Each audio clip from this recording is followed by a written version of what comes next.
Então, boa tarde a todas as pessoas aqui presentes. Aqui no Núcleo de Saúde Digital da Unifesp, esse é o eixo Saúde Mental na Atenção Básica, e nós vamos abrir hoje mais uma sessão, né, de teleeducação, mais um momento de teleeducação. Então, hoje, nossa conferencista é Artemis Pavone, é uma especialista do Núcleo de Saúde Digital da Unifesp, do eixo Saúde Mental na Atenção Básica. O tema que ela hoje, né, trouxe para a gente refletir é sobre família. Artemis, então é com você. Sim, como a gente... Boa tarde a todos, todas, né? Como a gente vai gravar isso, já está gravando e depois vai disponibilizar, eu gostaria de colocar um trecho de um filme, eu vou colocar bem no início, só para aquecer, para a gente entrar no clima, a gente assistir esse filme, depois a gente começa, e também vou apresentar a minha amiga Beatriz Venância, que também vai participar da nossa conversa. Beatriz, você pode se apresentar também, depois a gente começa o filme? Boa tarde a todas as pessoas presentes aqui. Meu nome é Beatriz, acho que já estive com a maioria das pessoas que estão presentes aqui, mas é um prazer estar aqui mais uma vez numa web. Artemis, vamos embora. Bora, vamos ver o trechinho, é curtinho, tá? Bem, é o trechinho do Excêntrica Família de Antônia, não sei se alguém já tinha assistido, mas para começar já, né, o nosso assunto sobre família. Queria escutar um pouquinho vocês das impressões sobre família e esse trechinho do filme, e aí a gente começa a apresentação propriamente dita.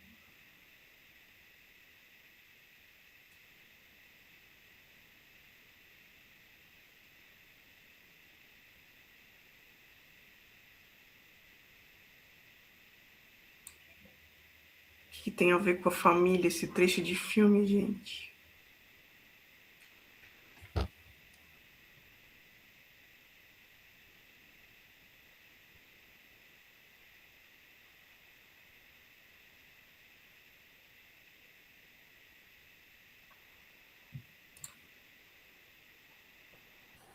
Acho que o pessoal tá tímido hoje, né, Artemis? Talvez pensar no chat também. Não sei se todo mundo está num lugar que pode falar, mas pode trazer a contribuição no chat também. Fernanda aí já trouxe que a mãe também precisa de atenção. Karina falou sobre cuidado.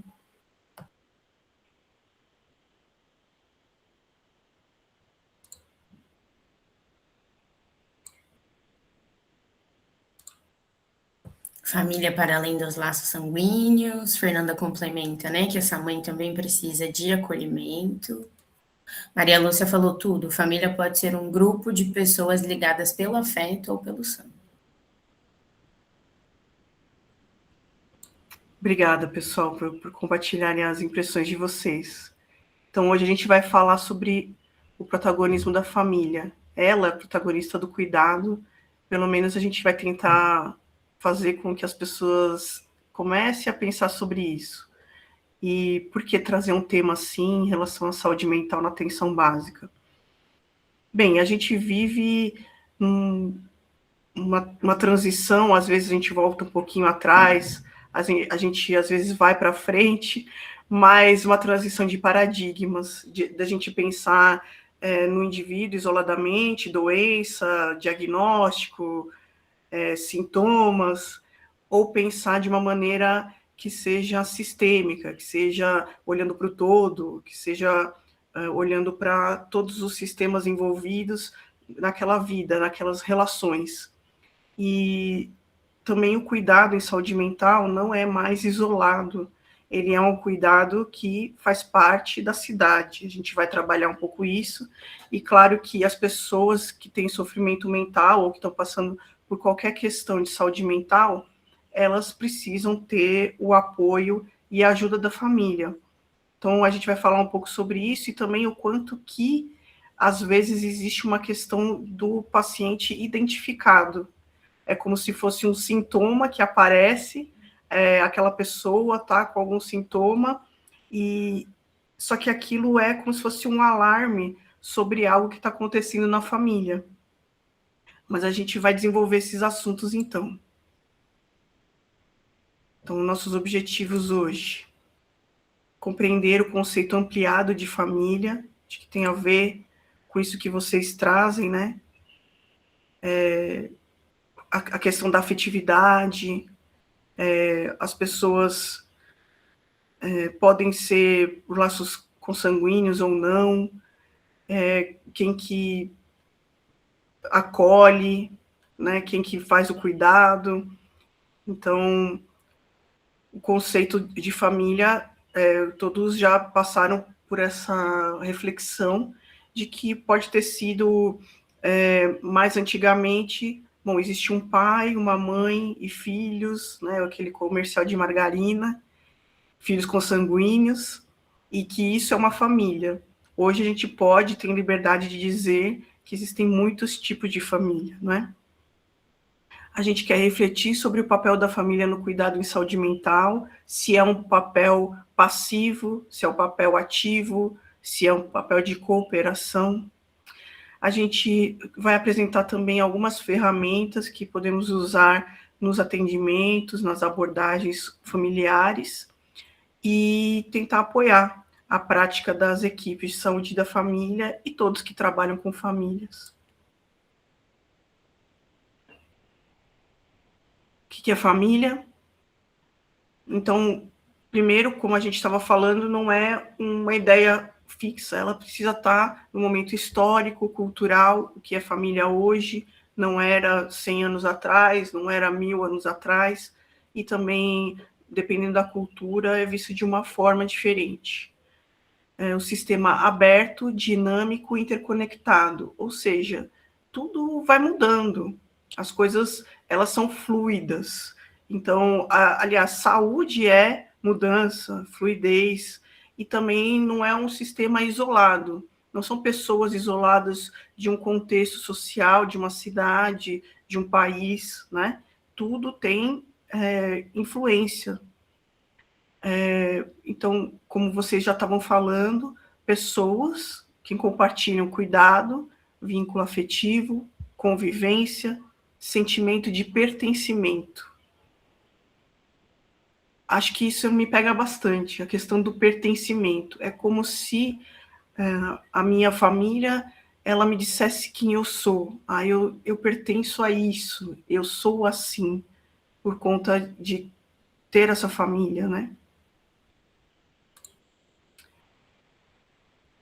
Então, obviamente, há muitas configurações, muitos tipos de família. Não existe a família, mas famílias. Podem ou não ter laços consanguíneos, como a professora falou. Cada família cria seus próprios problemas, nós sabemos. Quem tem família aqui e quem não tem também, tem algumas pessoas que com quem convive, acho que a Bia vai falar um pouco sobre isso, que acaba fazendo parte da vida e acaba se tornando família, cria seus próprios problemas, não é? Então, imaginar uma família sem problemas não existe. Desenvolve suas próprias formas de relação, possui cultura, regras e modos de comunicação próprios. Eu, como profissional da saúde, não tem como eu partir do meu paradigma familiar, como é a minha família, para poder enxergar a família das outras pessoas, ou partir da minha experiência para poder tentar ajudar o outro. Eu preciso me colocar, né, numa postura de aquela nossa principal postura de acolhimento, de escuta, suspender um pouco os meus conceitos sobre família para poder dar um suporte adequado.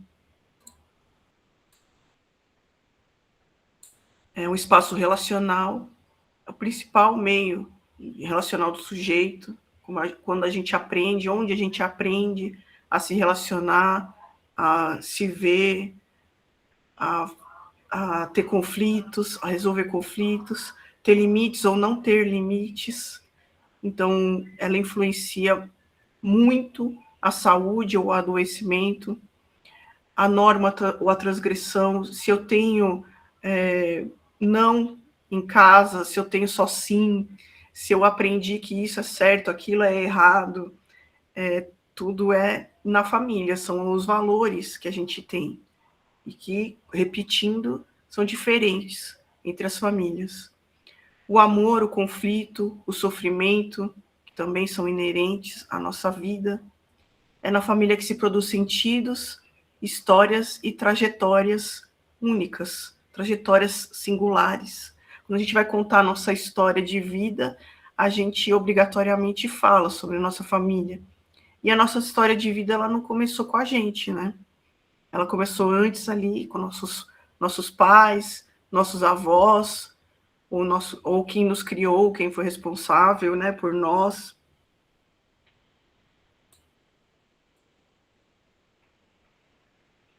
Então, para falar sobre qual que é o nosso modelo de cuidado em saúde mental.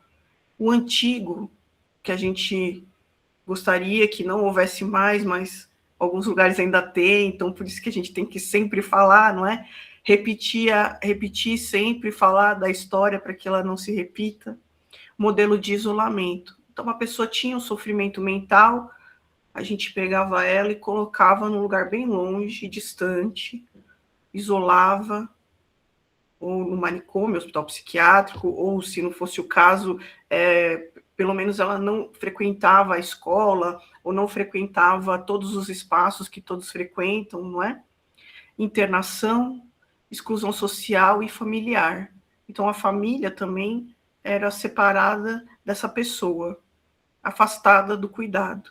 E sempre de uma maneira até violenta, se você parar para pensar, porque é como se você tirasse o direito da família em participar da vida daquela pessoa e tirasse da pessoa o direito de participar de uma vida em família. Com a reforma psiquiátrica brasileira, a gente reduziu os leitos psiquiátricos, vamos ficar atento para não voltar de novo, né? Com os serviços substitutivos da rede de atenção psicossocial. Então, em vez da gente contabilizar o cuidado em saúde mental por número de leitos, pasmem, existem lugares que eles contabilizam por número de leitos se está dando um bom cuidado, é o contrário. Quanto menor o número de leitos e as pessoas estiverem saudáveis, é porque o trabalho da rede de atenção psicossocial está funcionando. O que é a rede de atenção psicossocial? Muitos de vocês sabem, participam dela.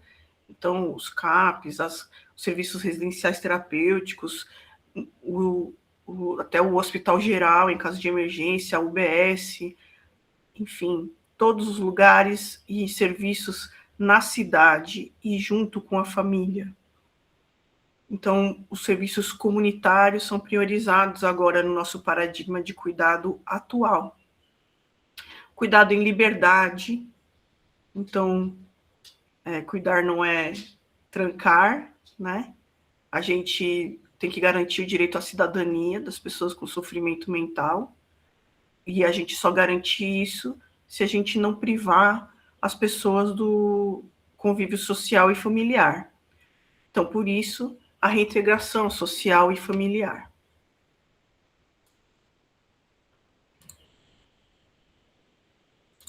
Nesse contexto, a família é uma parceira no cuidado.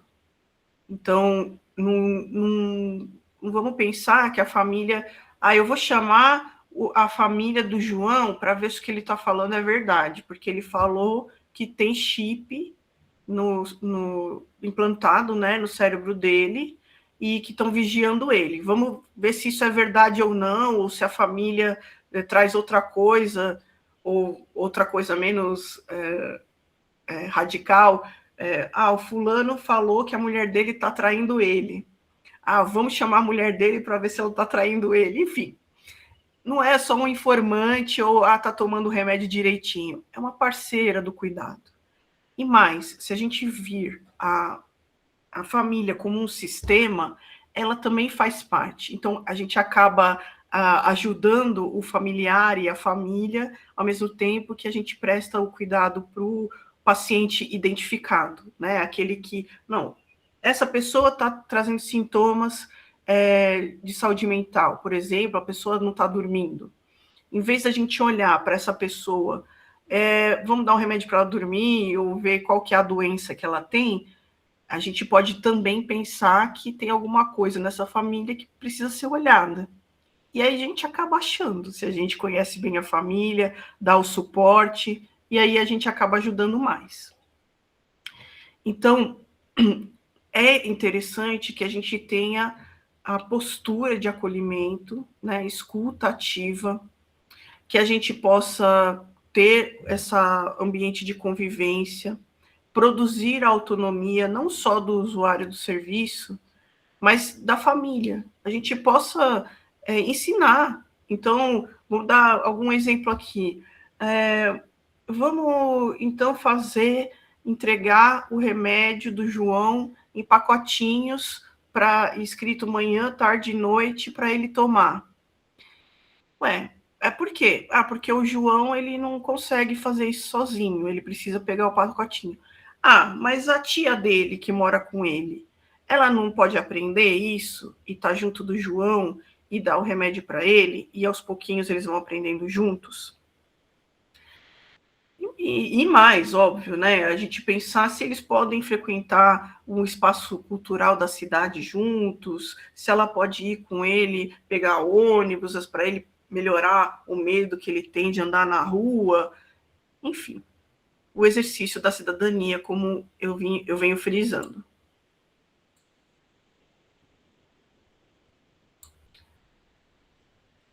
Agora, todos sabem que o cuidado com as pessoas em sofrimento mental, o grau que for, é pesado. Acaba sendo, muitas vezes para as mulheres, a maioria das vezes, que acabam sendo cuidadoras, a filha, a mãe, a esposa. Existe uma sobrecarga emocional, pode existir culpa, o que eu fiz de errado, impotência, eu não queria que fosse dessa forma e eu não consigo melhorar. Isso vai trazendo mais peso ainda para essa família. Isolamento social, eu não vou abandonar meu filho, vou cuidar dele, vou ajudar ele, mas também ninguém me chama mais para aniversário. Dificuldades em lidar com crises, quando não se tem flexibilidade, uma família que vai se adoecendo mais, ela perde a capacidade de resiliência. Então, crises acontecem. A crise é importante, porque é ela que causa a transformação. Porém, se a família não está forte, ela não é resiliente, ela não consegue fazer esse passo. Então, por isso que a gente precisa dar um suporte. E aí é o nosso suporte profissional, né? O apoio que a gente precisa dar.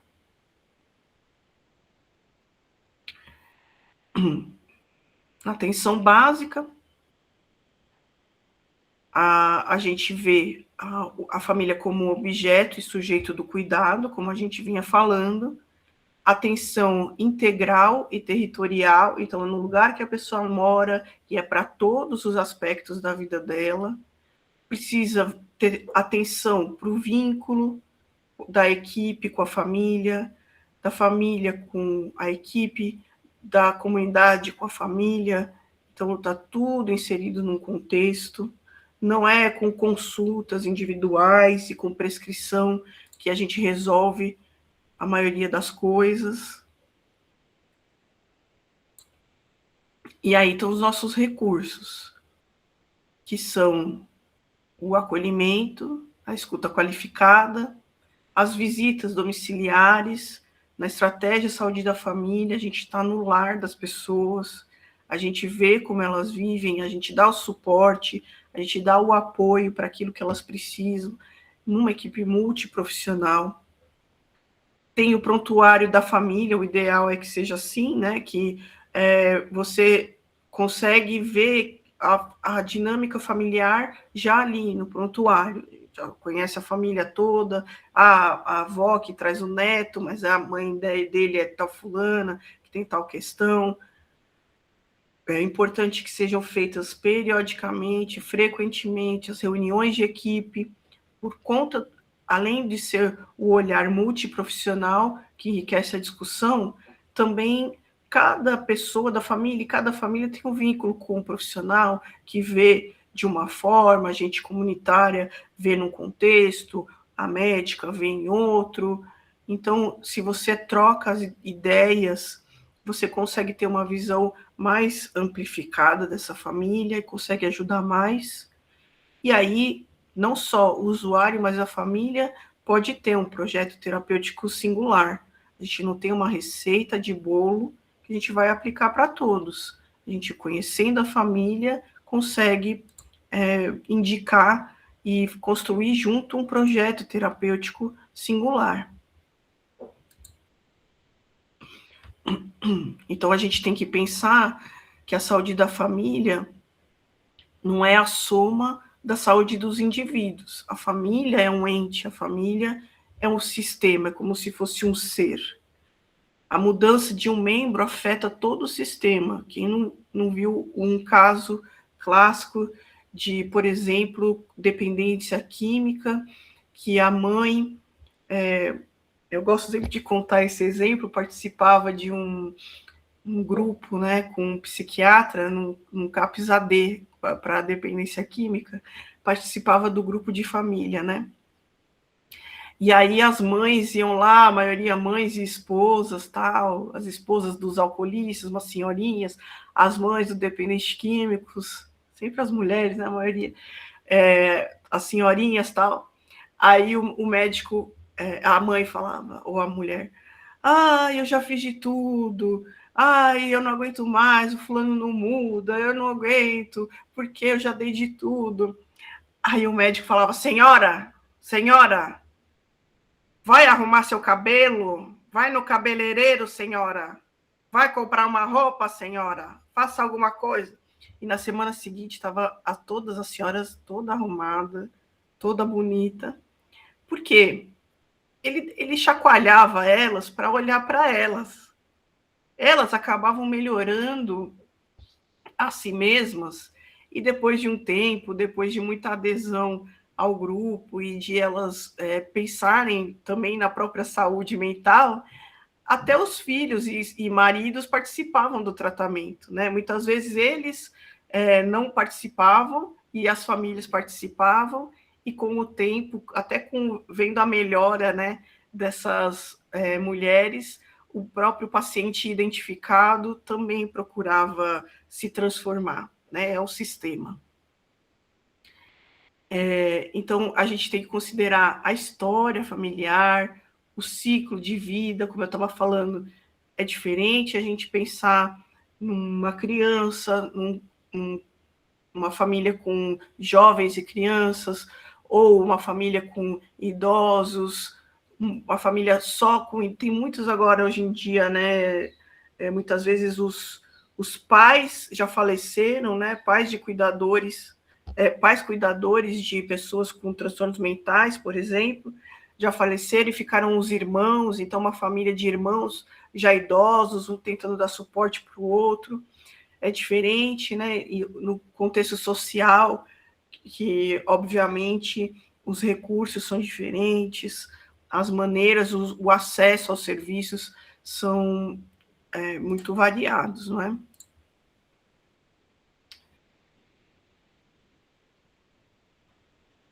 Então, nós podemos falar das nossas ferramentas de trabalho. Como que a gente pode ajudar as pessoas? Pode ser por fazer uma entrevista familiar, depois a gente fala mais sobre isso. Genograma, ecomapa, discussão dos casos clínicos, projeto terapêutico de cuidar da família.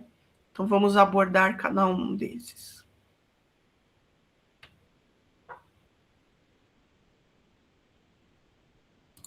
Na entrevista familiar, nós perguntamos como é a família, como que é a rotina, faz perguntas, por exemplo, como que é o fim de semana de vocês? Parece uma coisa banal, mas explica muito, né, sobre como essa família funciona.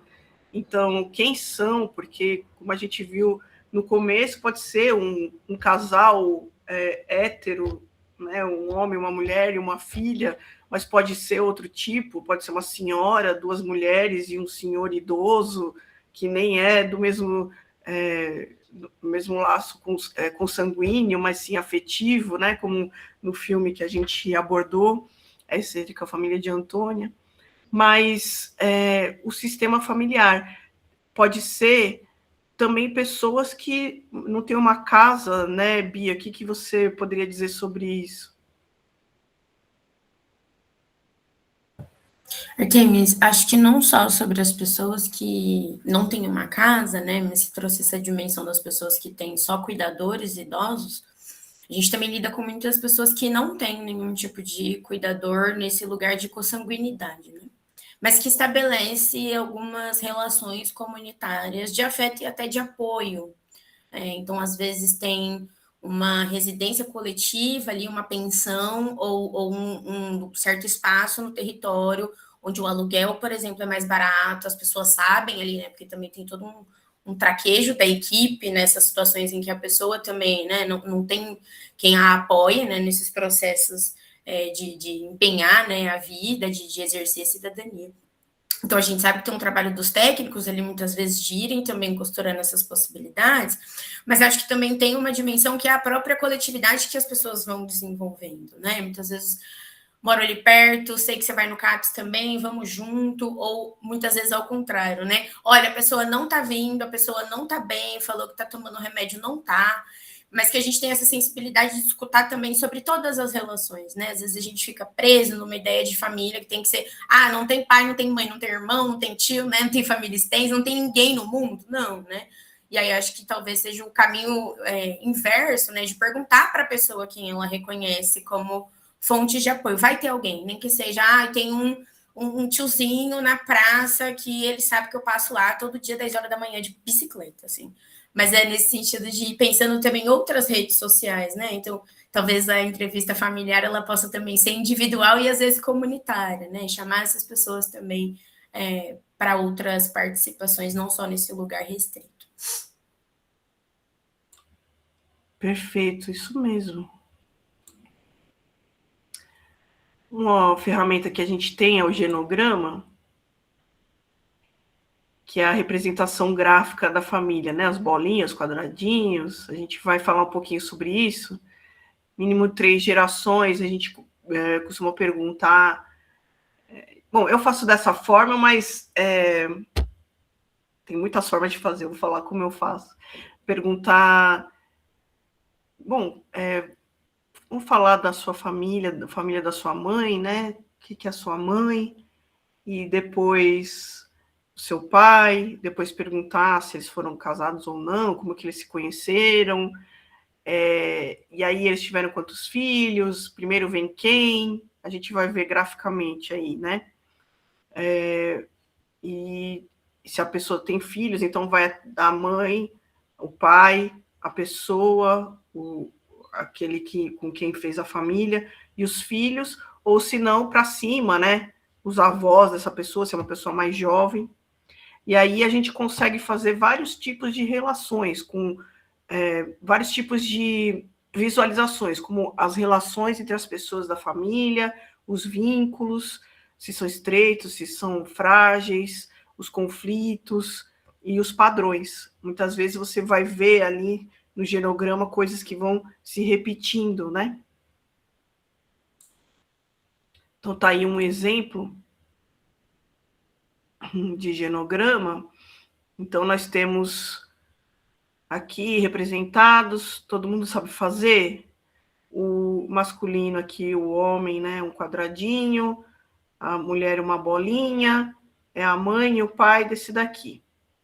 E aí, esse que é um homem, e essa aqui é a mulher que tem essa família aqui de origem. E tem um monte de irmãs, um irmão que morreu, e daí eles se casaram, eles se separaram depois, e tiveram 2 filhos, homens aqui, né? Essa mulher mora, isso aqui quer dizer que mora com esse filho, tem uma relação muito estreita com ele, e ela também tem uma relação muito estreita com outro filho que não mora junto, mas tá meio fragilizado aqui. Esse pai aqui sumiu, gente, da filha desses filhos. E esse aqui não casou, tá morando com a mãe ainda, e esse aqui casou com essa daqui, mas ainda tá muito se relacionando com essa mãe, e a neta não é muito legal aqui o relacionamento com a avó. Mas é um jeito da gente ir fazendo a entrevista e registrando o que a gente vai ouvindo, para nós também não ficar 10 mil anos lá escrevendo toda a história. Quando a gente aprende, fica bem fácil da gente registrar, né, graficamente, e da gente bater o olho e já sabe o que está ali representado. Depois eu vou falar mais sobre genograma no caso que eu vou dar de exemplo, tá? Tem o ecomapa também, que é como se fosse um genograma, só que ampliado assim, né, para o ambiente, para a comunidade, né? Representa a relação da família com o território, identificando, como a Bia está falando, a rede de apoio, as instituições, os vínculos fortes ou frágeis ou conflituosos, né? Aí um exemplo de ecomapa, você vê que tem ali a família e tem um monte de outros entes aqui que influenciam, né, essa família. E tudo está relacionado, né? Se a gente for realmente fazer as flechinhas, a gente é tal da rede, né? A gente banalizou esse nome, né, Bia? Rede. A gente fala rede tudo, né? Tudo é rede, mas é muito importante. A rede são esses nós vão sendo feitos aqui, né? Essas ligações, né? Essa teia. Então, é claro que a gente, na nossa atuação, precisa atuar sem preconceito. Todo mundo tem preconceito, tá? Todo mundo tem. Mas primeiro a gente tem que assumir isso. E fica pra gente, né? Vamos conversar com o nosso preconceito. Chega uma coisa que você acha super absurdo. Eu tenho certeza que em algum lugar ouvir, por exemplo, a criança falar. O que eles falam de Deus ali? Que Deus. Falou alguma coisa de Deus. E o Senhor falou para ela que as religiões só servem para causar destruição, né? Para alguém que é muito religioso, deve ser muito duro ouvir isso. Se eu sou religiosa e vem alguém que me fala isso, eu vou ter que conversar com as minhas crenças, com meus valores dentro de mim e não devolver isso para a pessoa. Por quê? Porque esses são os valores dela. Então vão chegar para a gente pessoas que não têm nada a ver ou pouco a ver com aquilo que a gente acredita ou vivenciou na nossa família. Mas isso não quer dizer que a nossa vivência seja superior ou melhor. Parece uma coisa muito óbvia, mas não é, gente. A gente sempre está lidando com nossos preconceitos. Então, escutar sem julgar, valorizar os saberes da família, como a Bia falou. Primeiro perguntar, né? Quem você considera a sua família? Muito legal, Bia. O que você valoriza? Quais são as coisas que você gosta de fazer? Quais são os seus projetos, né? Focar nas potencialidades, não apenas nas faltas. Então, naquele exemplo caricato que eu dei do médico que falava, vai arrumar o cabelo, mas está valorizando ali o cuidado, o autocuidado dessas senhoras, né? Potencial dessas senhoras. Em vez de a gente ficar falando só daquele cara do marido que fica bebendo o dia inteiro, a gente também pode colocar, mas a senhora também, tudo bem, a senhora tem esse problema com o seu marido, mas vamos então ver o que a senhora tem de potencial, de maneira caricata, tá, pessoal? E promover corresponsabilização.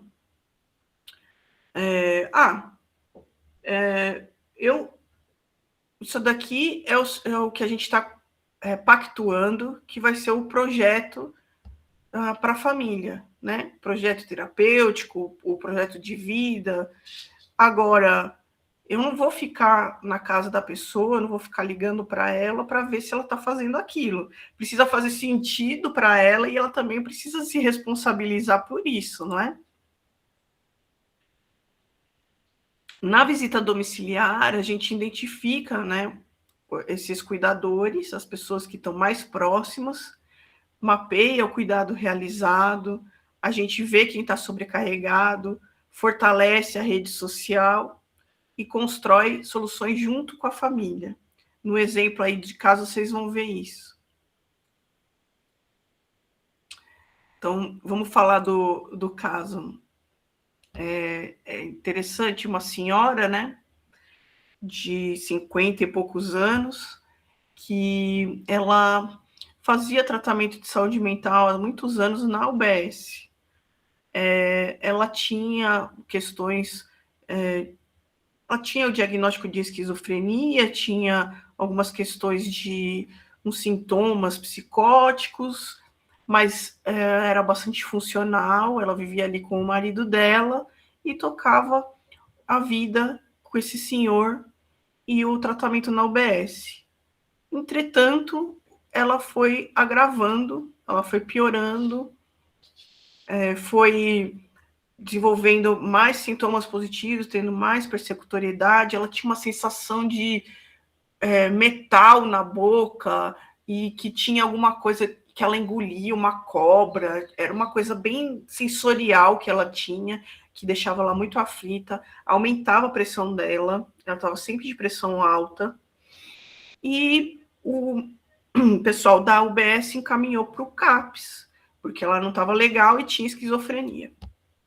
Geralmente é assim, né? Infelizmente, ainda por conta do diagnóstico da pessoa encaminhada pelo CAPS e não pela gravidade. No caso, ela já estava, sim, ficando em crise e a equipe da saúde da família precisou desse suporte do CAPS. Aí, como é que foi feito? Então, dona Amélia, estou inventando os nomes, tá, gente? Dona Amélia, o que está acontecendo? Ela vinha com o marido, e o marido falava, é espiritual. O senhor já mais idoso que ela, mais de 60 anos, quase 70. O problema dela é espiritual, ele não acreditava muito nessas coisas de tratamento. A gente foi conversando, só aparecia ele, só aparecia esse casal. Foi conversando com os dois e não melhorava. Por quê?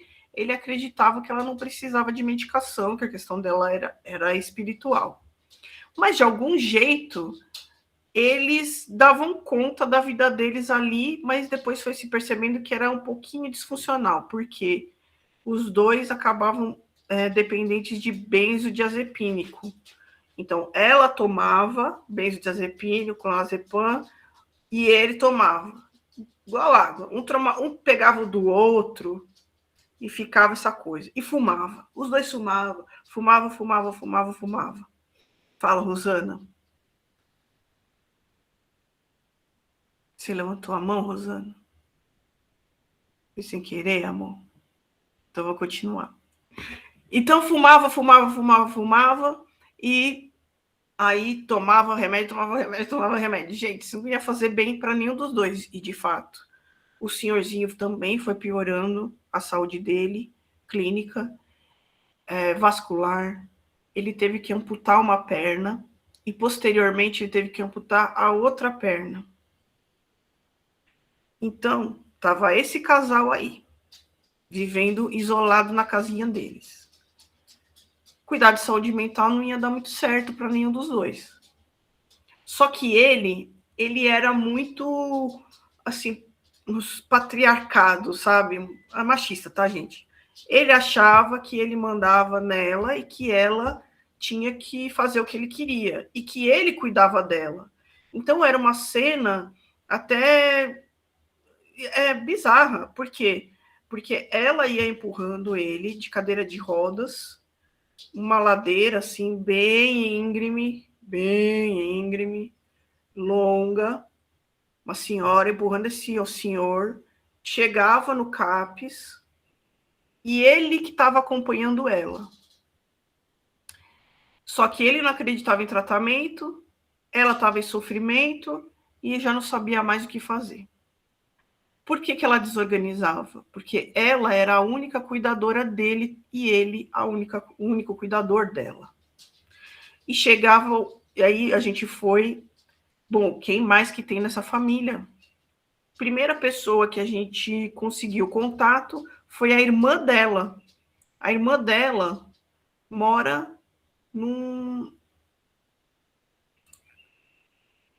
lugar distante,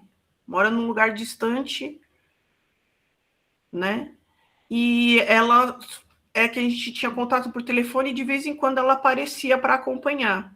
E ela foi dando as informações, olha, eles não têm o que comer, eles fizeram um monte de empréstimo, eles só ficam fumando cigarro e tomando remédio. Ué, mas não tem filhos? Tem 3 filhos. Quê? Tem 3 filhos. Eles moram longe? Não, um mora no mesmo quintal. Hã? Aí, bom, fomos conhecendo os filhos. Os 3 gigantes, fortes, bonitos, jovens, com trabalho, né, fixo, com família constituída, tudo. Mas você não está sabendo que a sua mãe faz tratamento? Ah, mas meu pai sempre cuidou dela. Tá. Só que agora é seu pai que precisa de cuidado. Até cair essa ficha demorou muito. A gente fez parceria com o CREAS, com a UBS. Depois de muito trabalho, a gente foi fazendo esse mapeamento. Então, quem que realmente fazia parte ali? A gente foi chamando, olha, precisa participar do tratamento, precisa estar junto, não dá para a dona Amélia cuidar do seu Walter, tem que ter outra pessoa. E aos poucos eles foram aparecendo e se implicando nesse cuidado. Então, os 3 filhos se implicaram, depois de muitas reuniões, dizendo: fulano, você tem que dar o remédio, ela não vai tomar sozinha, não deixa tudo na mão dela, porque ela vai tomar tudo de uma vez. Aí eles foram entendendo, não era por maldade ou por abandonar os velhinhos, é porque aquela família, quem era o patriarca e que mandava em tudo, era ele. E tinham questões bem graves, assim, uma família de negros e o homem, o velhinho, falando para ela, assim, uma vez ela estava internada, que ia amarrar ela no tronco. Amarrar ela no tronco. Era comum para eles se tratarem dessa forma. Então a gente foi trazendo para os filhos, depois apareceu o irmão desse senhorzinho, que é cunhado e a cunhada, que moravam também no mesmo quintal. Então, a dona Amélia tinha uma persecutoriedade em relação à cunhada, e a gente foi entender melhor o que acontecia. Hoje em dia, ela está estabilizada, o senhorzinho não fica mais só sobre os cuidados dela, ele também está tendo cuidado dele de saúde mental, e o filho mais velho dela está acompanhando o tratamento dela integralmente. Isso foi do dia para a noite. Vou te falar, 3 anos de trabalho nisso daí. Né, Bia? Você tem algum caso assim que você já atendeu, parecido ou diferente? Não sei. Artemis, eu vou contar na verdade é um trechinho só, né? Que foi, na verdade, na época da pandemia. Que a gente acabou descobrindo que um usuário não estava bem, né? A gente tinha feito medidas restritivas, mas quem trouxe isso foi uma outra usuária, que estava fazendo esse movimento de todo dia ir ao CAPS e tirar alimentação para levar também para essa pessoa. E aí, determinado dia, ela chega e diz: olha, ele não tá bem, ele não quer vir, ele não sai do quarto, estou preocupada. E a partir disso, a equipe faz todo um acionamento realmente de perceber. Acho que a pandemia teve, né, um fator agravante de tirar todo mundo dos espaços, então esse trabalho ficou ainda mais difícil. Mas eu gosto de trazer essa situação porque é isso. Era um usuário que não tinha, vamos pensar assim, essa família estruturada, esse núcleo, não tinha. remetia sempre a muitos amigos, a muitas pessoas, redes sociais muito grandes, assim, né? E o nosso lugar nunca foi de descredibilizar essa fala, né? De dizer, não, você não tem ninguém, você não tem amigo nenhum, a realidade é essa, né? Mas acabou desenvolvendo ali relações comunitárias com os outros usuários, relações de cuidado, inclusive, né? Da gente saber, né, de combinados coletivos, do tipo, olha, eu combinei com ele da gente fazer tal coisa, e aí ele faz tal coisa para mim, do tipo, ele busca para mim uma compra, e eu faço a comida para nós dois, assim, sabe? No sentido de ir equilibrando as demandas. Mas queria comentar uma outra coisa que você disse, que é sobre o tempo. Porque a gente está contando, né? A gente está te ouvindo aqui, a coisa parece muito linear. Parece que foi um dia, dois, uma visita, um atendimento, monta o ecomapa, já vamos saber o que fazer. Na verdade, não, né, Artemis? Acho que também tem um lugar da dinamicidade dos espaços, e acho que quando você fala, né, para a gente entrar num lugar de uma postura de não julgamento, né, de não avaliar questões que para a gente, a partir das nossas referências, são muito diferentes ou são muito parecidas, né, também tem essa implicação desse lugar de semelhança, mas efetivamente esse lugar de respeito de como as famílias se configuram, né, não num sentido de julgar se essa prática está certa, se essa prática está errada, né? Talvez se a abordagem tivesse sido com esse filho mais velho, meu Deus, que absurdo, como é que você não vai cuidar da sua mãe, é sua obrigação? Isso provocaria, né, um afastamento, mas entrar na família, inclusive sustentar esse momento, que pode parecer de muita impotência, né? O que a gente faz com essa pessoa que está muito fragilizada, cuidando de uma pessoa que também está fragilizada, que é seu cuidador, né? Parece, assim, uma situação um pouco sem saída, mas eu acho que parte dessa aposta, assim, sabe? De uma costura mais lenta, que não vai ser no nosso tempo, que não vai ser dentro, né, das nossas expectativas. Acho que quando você fala, né?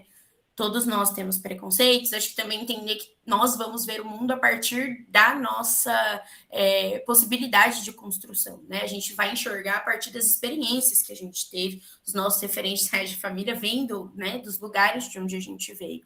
Então, acho que nesse sentido, esse respeito mesmo às individualidades das famílias, óbvio, tendo uma sinalização também para não naturalizar violências, né, para não naturalizar repetições, por exemplo, de situações de negligência, como também há muitos casos que a gente acompanha, e sempre num lugar de pensar quais são as possibilidades, né? Gostei quando você falou de não olhar apenas para a falta, né? Então, tudo bem, não tem familiar, ou, por exemplo, só tem uma mãe que é idosa e que não está com condições de cuidado. Como é que a gente vai construindo também outras possibilidades numa tessitura muito lenta? Acho que esse é o processo, e aí com família é ainda mais, né, Artemis? Que acho que tem um outro aspecto também nas relações familiares, que são as estruturas familiares mesmo, né? Muitas vezes ocorrem inversões, né? Filhos cuidando de pais, ou pais muito idosos já cuidando de filhos com idades adultas avançadas, ou idosos cuidando de idosos, ou muitas vezes, né, jovens cuidando de seus pais, adolescentes, né,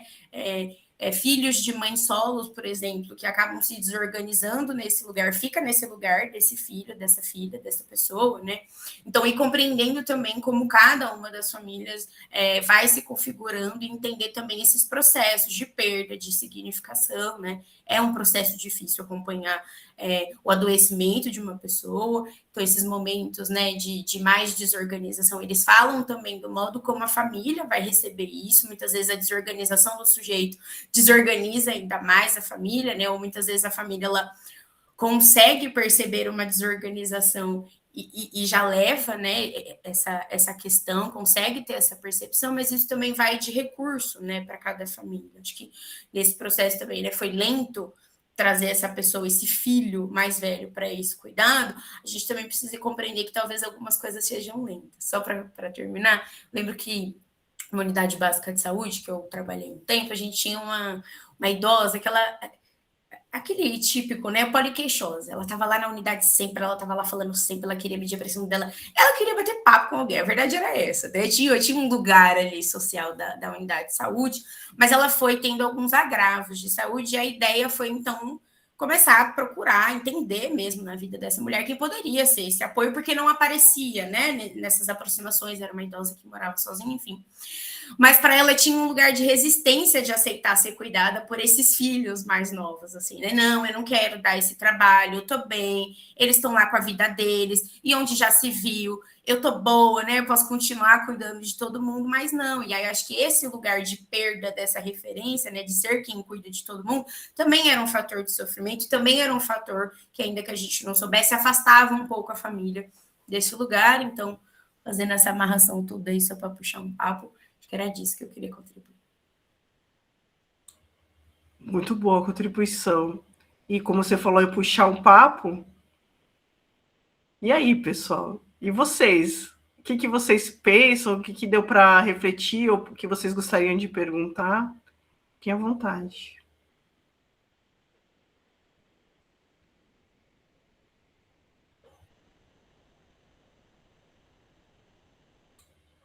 Karina. Obrigada, Artemis e Beatriz. Eu lembro, né, eu me formei no início dos anos 2000 e eu tive contato com o genograma e ecomapa na disciplina de pediatria, né? E a gente toda ansiosa, querendo aprender a fazer os procedimentos nas crianças e as professoras ensinando a gente a avaliar a família, né? O cuidado para a família. A gente às vezes ficava revoltado. O que isso vai me ajudar, né, na minha prática? Mas depois, quando eu me tornei enfermeira da assistência e fui trabalhar com oncologia, o quanto isso me ajudou, porque os pacientes muitas vezes se tornavam, né, chegavam no cuidado paliativo, e é um cuidado crônico que precisa muitas vezes, né, de ver a rede. Então, me ajudou muito, assim. Na graduação, eu tenho a dizer que eu preferia estar lá aprendendo a funcionar crianças, mas me ajudou demais para poder pensar, assim, nessa rede para os pacientes, porque tinha também, a gente tinha usuários que também não tinha rede familiar, então é uma ferramenta muito importante. A resistência, né, que a Beatriz falou de ser cuidada, eu tenho esse problema na minha família com a minha mãe. Minha mãe é uma idosa de 70 anos, sempre trabalhou, cuidou do meu pai, que tinha dependência com álcool, cuidou da mãe, do avô, cuidou dos netos, e agora que os netos estão grandes, né, que o familiar, o marido faleceu, a minha avó também. Então, agora ela começa a querer procurar mais gente para ela cuidar, mais coisas para ela cuidar, porque ela não consegue sair desse lugar de estar cuidando de alguém. Então, é outro processo de mostrar que ela precisa de cuidado, que a gente pode cuidar, que ela não precisa acordar às 5 horas da manhã, que ela pode ficar mais tempo na cama.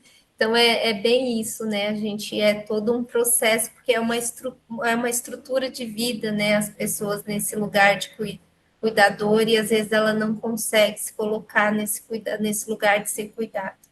Obrigada. Eu que agradeço, Karina, é verdade. Mariana, quer falar?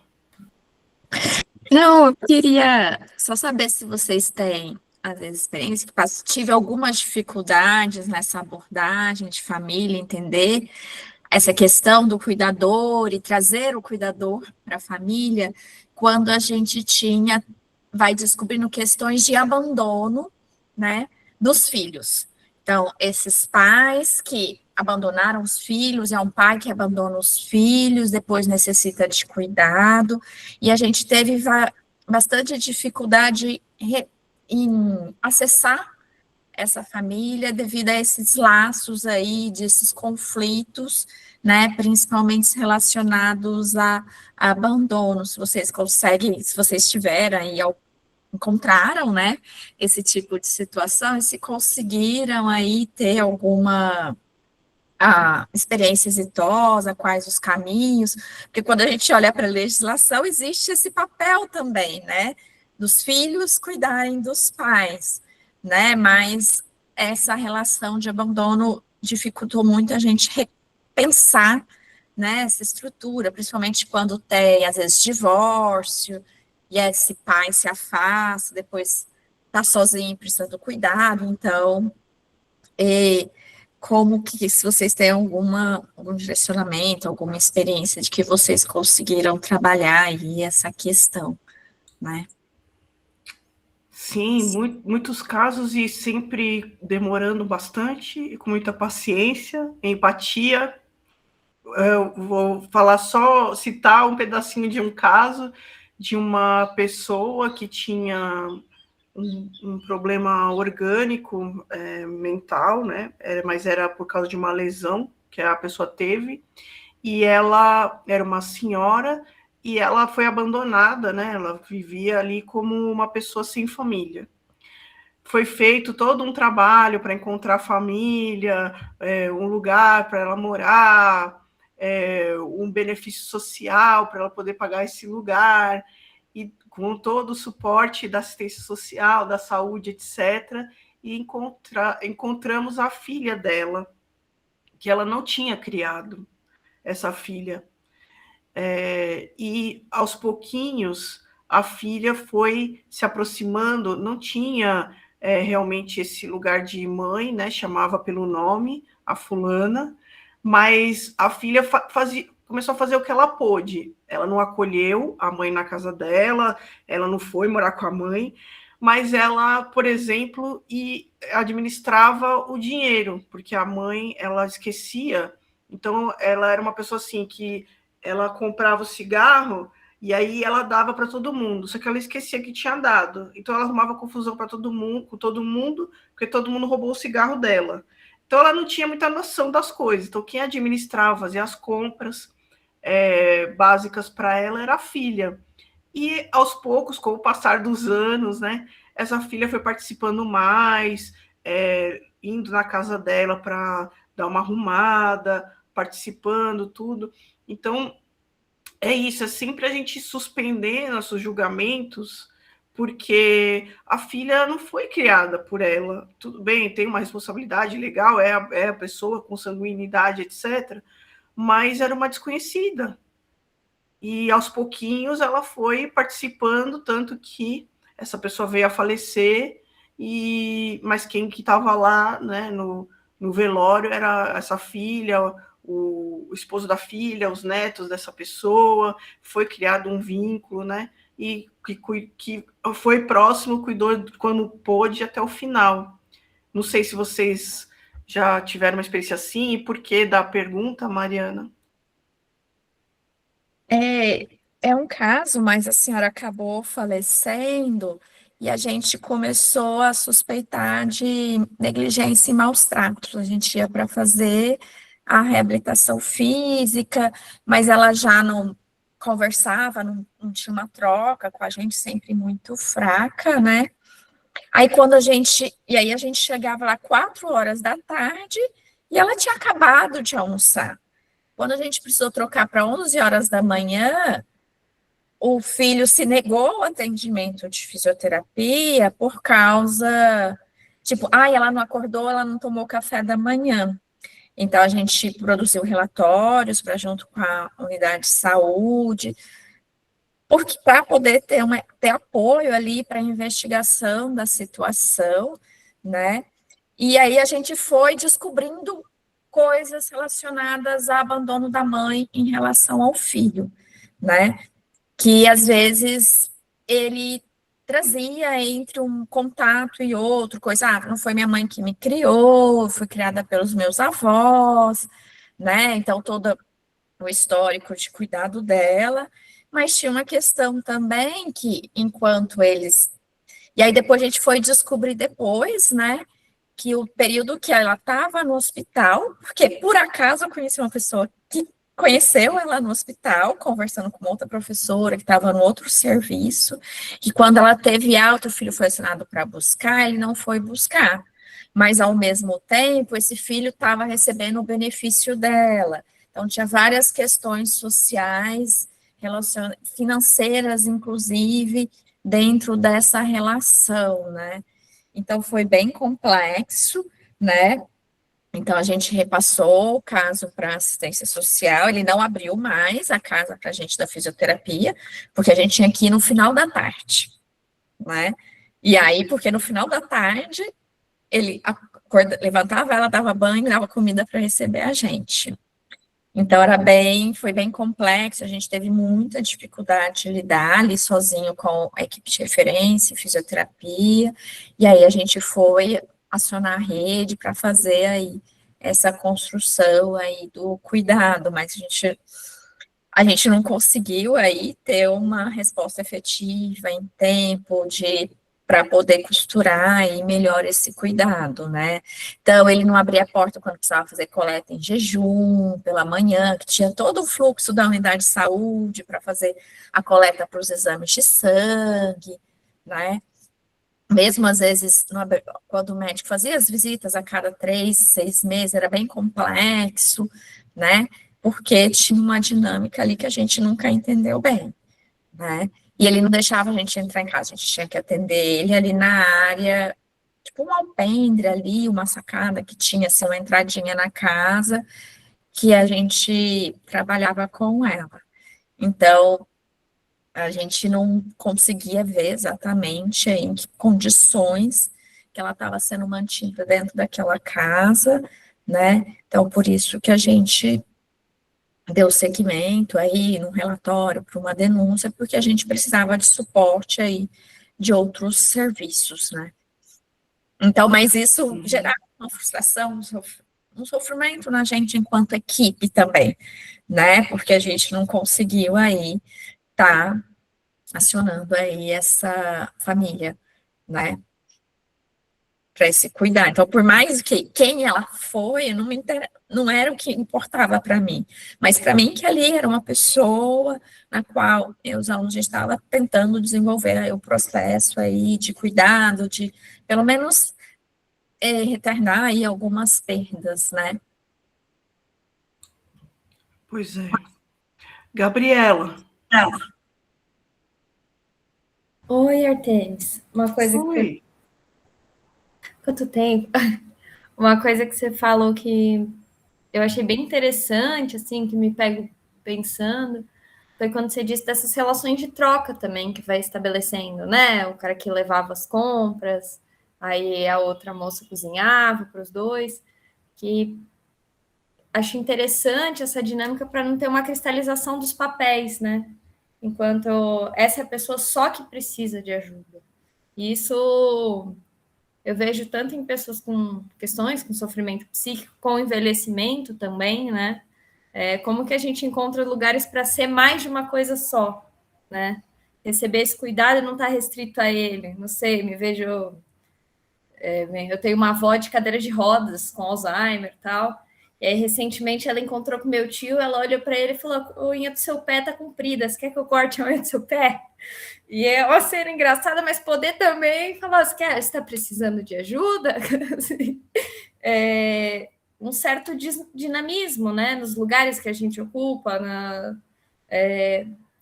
essa sensação que os outros podem contar com a gente também, né, enquanto algo que faz parte da nossa saúde e da nossa identificação como pessoa no território, no espaço. Eu achei isso muito bonito, que eu vejo muito no discurso comum, às vezes amigos, né, familiares também, assim, como que a gente cuida?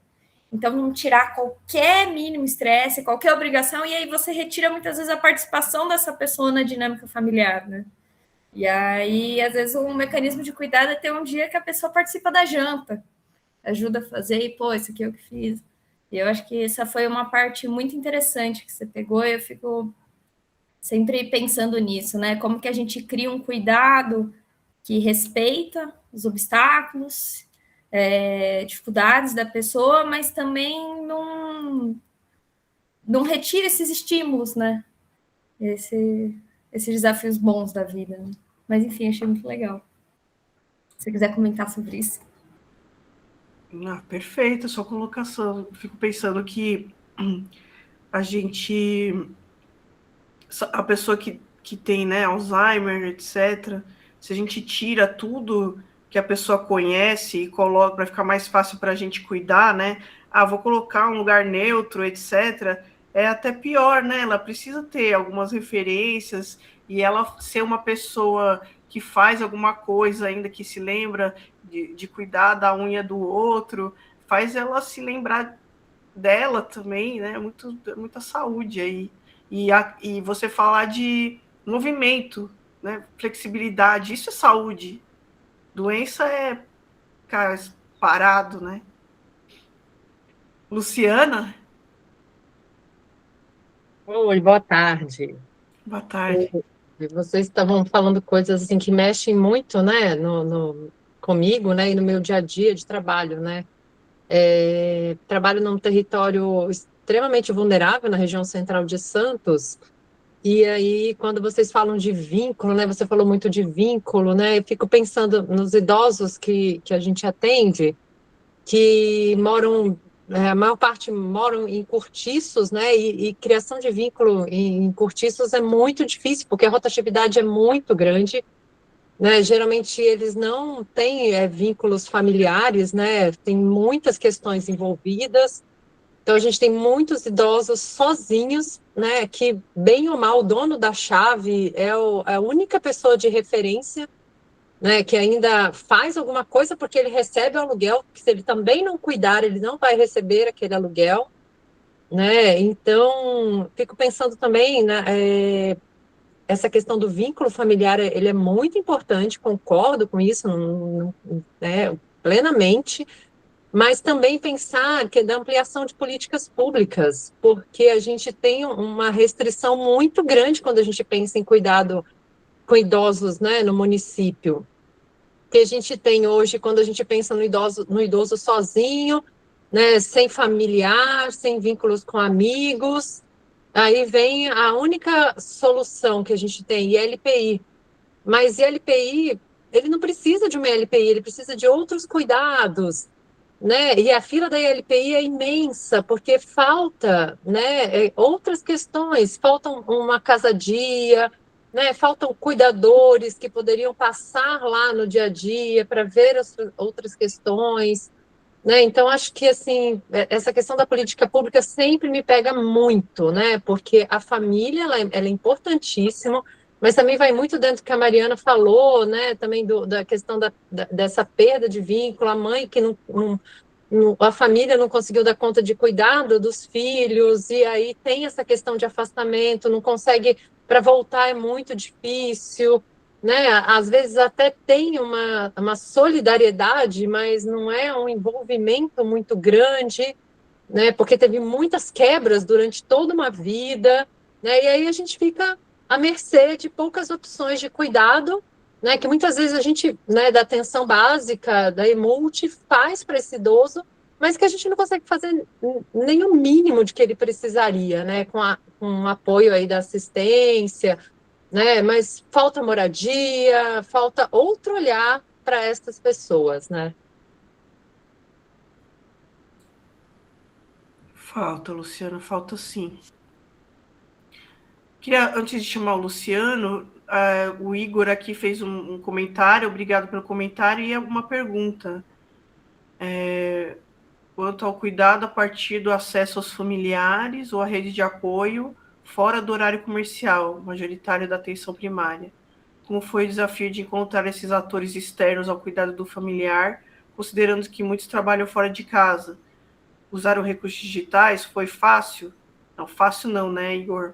Mas a gente precisa ser flexível, disponibilizar os horários, usar, sim, recursos digitais, fazer bolo, evento, sabe, no primeiro horário, na hora do almoço, a gente fazer as visitas, né, logo cedo, a gente ligar e perguntar qual é o melhor horário, porque uma hora ou outra a pessoa consegue não estar trabalhando, né? Ainda mais se precisa, se o familiar precisa de cuidados, todo mundo tem uma hora ou outra que consegue. Então, acho que faz mais, tem mais a ver com a disponibilidade da pessoa do que eu nunca posso. Uma hora pode, mas também a gente tem que ir conquistando, e aí é o fato da gente ser flexível, né? Não sei se tem a ver o que eu estou falando com a sua pergunta, Igor. Artêmio, só queria comentar, é disso também que o Igor está falando, mas de como, pelo menos na minha prática, o recurso digital ele tem facilitado, que eu estou entendendo que o Igor está dizendo, tipo, e quem não consegue, né? Quem trabalha das 7 às 4 e trabalha num território distante, para chegar às 7 no trabalho tem que sair 4 da manhã e vai chegar às 19, né? Já está tudo fechado. Mas acho que, juntando as duas coisas, esse aspecto da flexibilidade no recurso digital, ele facilita o nosso trabalho.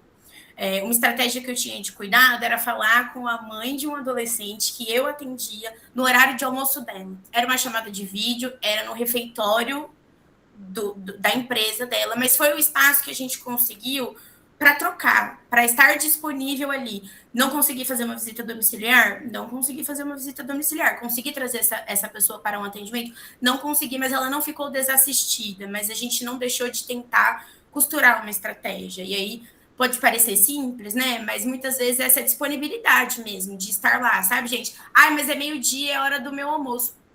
Tudo bem, né? Aí eu vou inverter a provocação da Artemis, vai da nossa disponibilidade também como profissional de sustentar esse tipo de cuidado, né? Vai da nossa possibilidade também de compreender, como a Luciana falou e a Mari, que no fundo a gente está tentando garantir direitos, né? Eu tenho uma experiência contrária, não é um case de sucesso, mas foi um idoso que tinha uma situação extremamente vulnerável, tinha família, tentamos fazer esse processo de aproximação com a família, tinha um histórico de violência desse pai contra essa mãe, as filhas crescem nesse ambiente de violência, se recusam, de certo modo, de se aproximar desse idoso.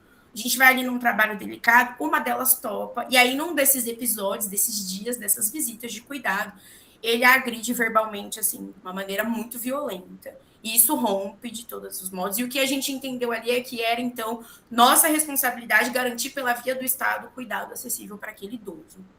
Né? Acho que também tem essas outras, quando a Luciana fala de políticas públicas, acho que é também nesse sentido, né? De pensar as nossas possibilidades para além. E aí eu acho também que o recurso digital vai ajudar, porque às vezes eu estou aqui no CAPS e preciso falar com a Artemis, que está lá na UBS, mas eu tenho um matriciamento na segunda, atendimento na terça, ela não está no equipamento na quarta, mas às vezes esse recurso digital vai possibilitar para eu dizer, olha, Artemis, não consegui falar com a família essa semana.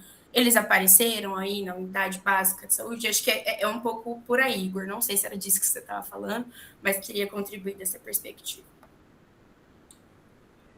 Eu agradeço. Era assim, de modo geral, porque até hoje, não exatamente em específico ao assunto do cuidado, mas até hoje eu recebo alguns lamentos de alguns colegas, pô, mas eu não consigo acompanhamento da UBS da minha região porque eu trabalho, e aí eu gostaria de ter um atendimento, né, mais próximo, mas eu não consigo porque é esse fato, demora 2 horas para chegar, 2 horas para voltar, e aí o horário da UBS já não tem mais, enfim. Então foi nesse sentido mesmo que foi a pergunta, e obrigado pelo esclarecimento. Valeu. Luciano. Obrigado, Artemis. Artemis, muito boa a sua apresentação, um tema sensível, né?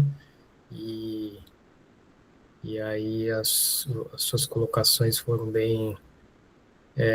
muito bem feitas, né? Eu que não sou uma pessoa da área, mas acho que eu captei aí todo o drama desse cenário, né? A minha experiência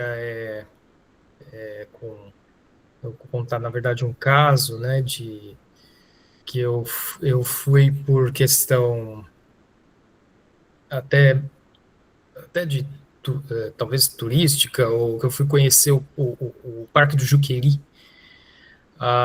e eu fui conhecer uns anos atrás, e existe um parque estadual muito bonito lá, e ele tem as instalações ainda, elas podem até ser visitadas, né?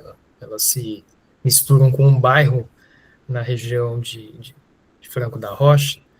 E aí, visitando, a primeira vez que eu visitei o local, eu meio que sem querer conversei com uma funcionária lá, e aí a questão sobre o vínculo, né? Essa funcionária me contou que ainda existia, apesar de toda a mudança de política do cuidado com a saúde mental, ainda existiam confinados lá, né? Então, assim, em seu ápice, né, já é bastante conhecido o Juqueri, ele chegou a 15, 18 mil pessoas, pacientes, né? População maior do que algum monte de município aí no Brasil. E isso foi se diminuindo até que ela falou que naquela época, isso deve ser 2012 ou 13, restaram 200 pessoas, em torno de 200 pessoas lá, 200 pacientes, por causa do abandono mesmo. As pessoas não atualizaram o contato, o endereço e etc., e deixaram as pessoas lá para trás. Então, é bastante comovente, né, saber de casos assim, vocês contam um ou outro, um senhor que fez isso, uma senhora que fez aquilo, e a gente pega o drama individual e a gente vê que isso é bastante amplo, né? E como já passou muito tempo, é capaz desse número ter reduzido. Acho que a saúde digital, né, as ferramentas digitais, talvez elas ajudem bastante a gente não ter mais essa problemática, né, de abandono, né, de perda de vínculo entre o paciente e a família, né? Mas eu queria destacar esse relato e principalmente por causa dessa abordagem, né, como a Mariana comentou, a Luciana também, e você, Artemis, na sua aula, sobre a questão do vínculo familiar e o paciente com problema de saúde mental. Obrigada, Luciano, muito importante sua contribuição. Antes de chamar a Maria Aparecida, queria falar aqui que a Marinês falou, que começou a pensar o território e a importância dos laços comunitários a partir da fala da Luciana. A Valéria fala, quando ela estava na chefia ZNO, foi visitar o Juqueri, viu, Luciano? Assessores que deveriam vir para Santos, todos muito idosos. Ainda bem que tem desinstitucionalização, né, gente? E aí, Maria Aparecida, o que você gostaria de falar?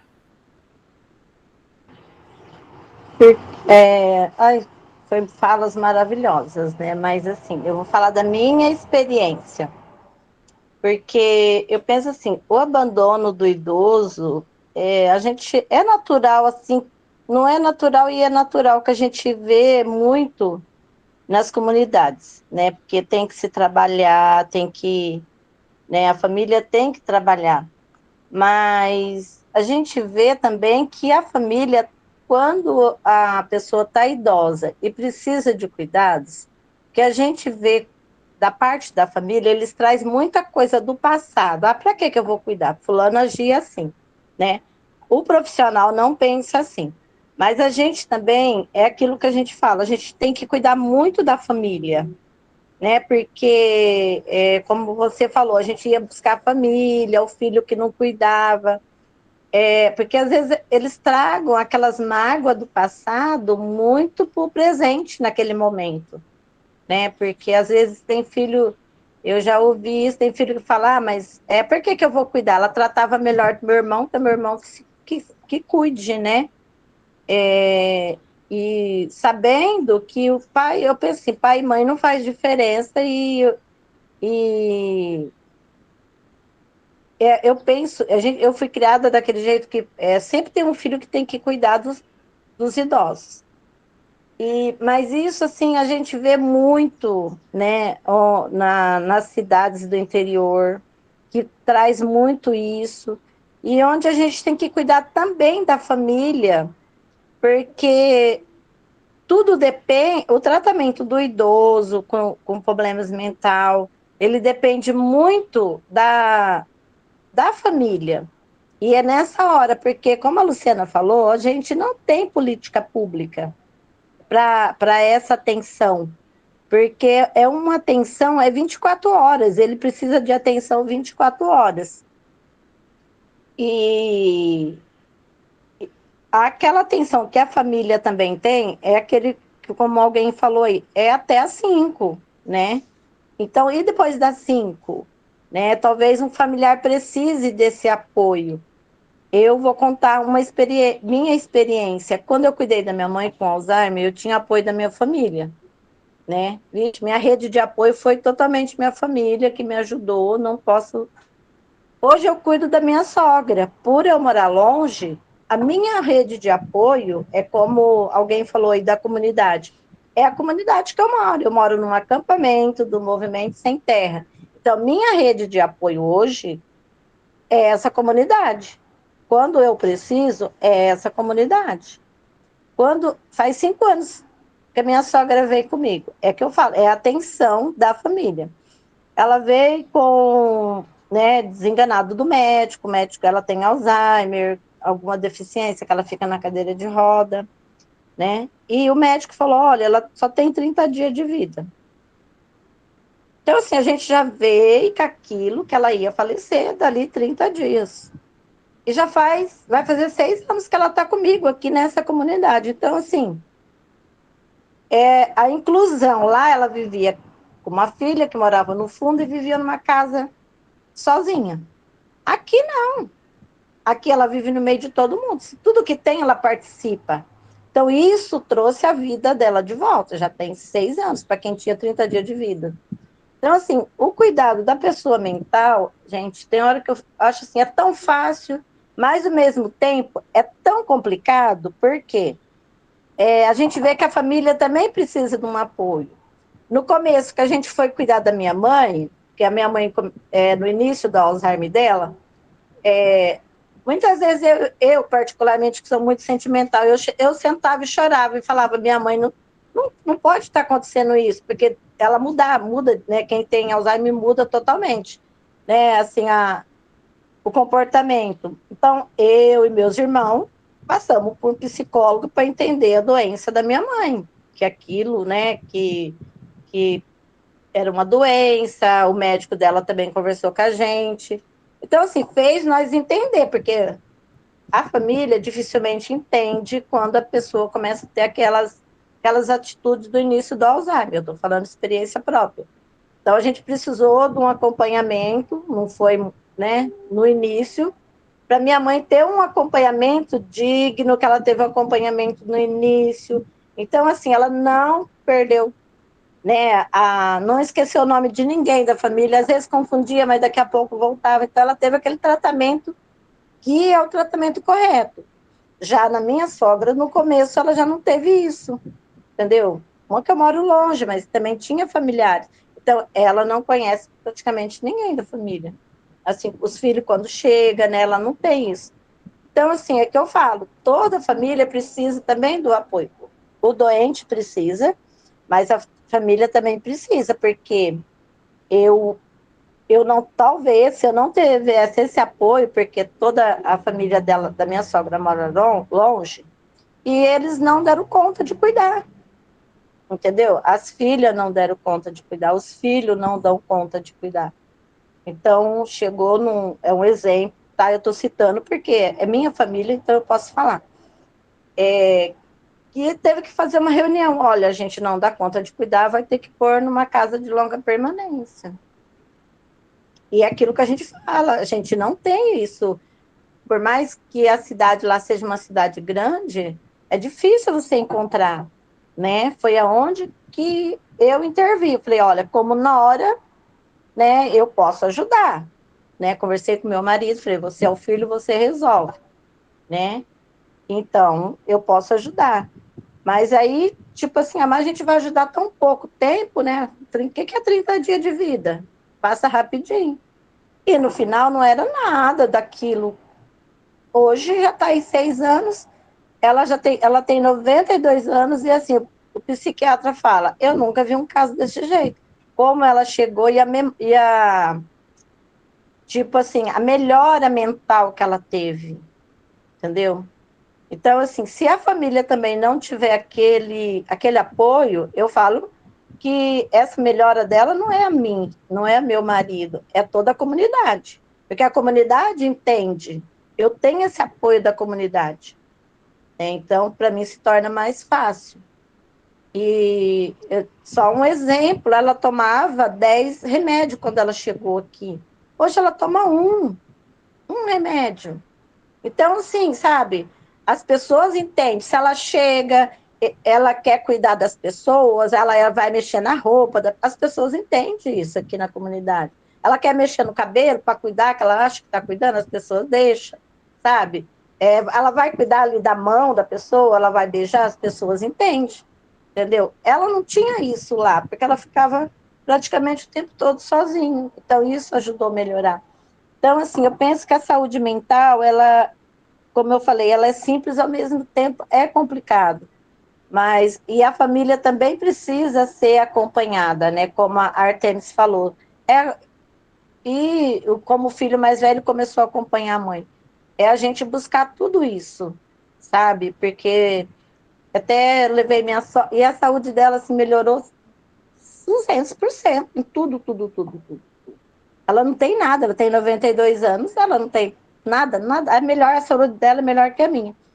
Mas eu penso que seja assim, o ambiente que a gente está, apesar de ser um acampamento, e assim, a convivência dela com todo mundo, porque assim, tem as crianças, todo mundo entende ela. Às vezes ela briga com a mãe, olha lá as suas crianças, vai cuidar das suas crianças, o que você está fazendo? As mães entendem, porque ela está cuidando das crianças, ela está vendo as crianças cuidar. Essa sensação de cuidado, né, que ela tem, que ela acha que ela está tendo, que ela fica até brava com as mães, né, mas as mães entendem, então, não, nós vamos lá cuidar, avó, pode deixar. Então, isso fez a melhora dela. Mas eu penso assim, é esse apoio, porque eu acho que eu sozinha também não teria condições, eu e meu marido não teria. Então, Ninguém está um sozinho, exemplo... né, Maria Aparecida? Não, né? não. A Mas gente obrigada pela é a sua comunidade contribuição. que eu vivo, né? Porque no caso da minha mãe, eu tinha apoio da minha família, era todos os dias, filhos, netos. Agora, no caso dela, é a minha comunidade. Então, para mim, é muito fácil cuidar dela, sabe? Com todo o problema que ela tem, né? De Alzheimer, né? Às vezes fica um pouco violento, às vezes nossa, tá maravilhosa. Mas isso aí não, sabe? Foi que o próprio médico dela, o psiquiatra, fala. Nossa, ela é um caso, assim, exemplar de como a comunidade, de como o tratamento, né? A inclusão dela com as pessoas fez bem. Entendeu? Perfeito. Então, assim, Obrigada, eu viu, acho que, tá? Aparecida? Obrigada, meu bem. Obrigada. Pessoal, como são 20 para as 4, não sei se a gente tem mais tempo ou se a gente vai encerrando. O que vocês acham?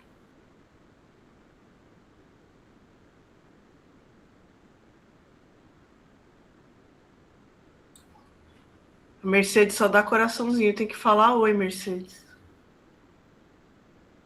Oi! Obrigada, pessoal. Foi muito legal. Obrigada, Bia, Marinês, Luciana, Mercedes, todos. Nós agradecemos e a gente encerra aqui, né? E acho que fiquem atentos aí no WhatsApp dos grupos, né? Que vão começar talvez daqui a 15 minutos, né? Cada um grupo aí vai colocar. Muito bom estar com vocês, boa tarde. Artemis e Bia, fica um minutinho comigo?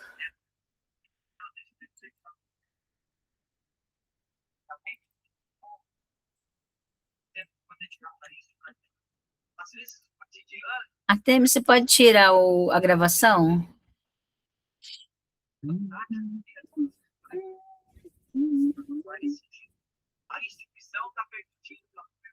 Aí eu vou pedindo licença aqui também para ir tirando, pode ir tirando aí as pessoas?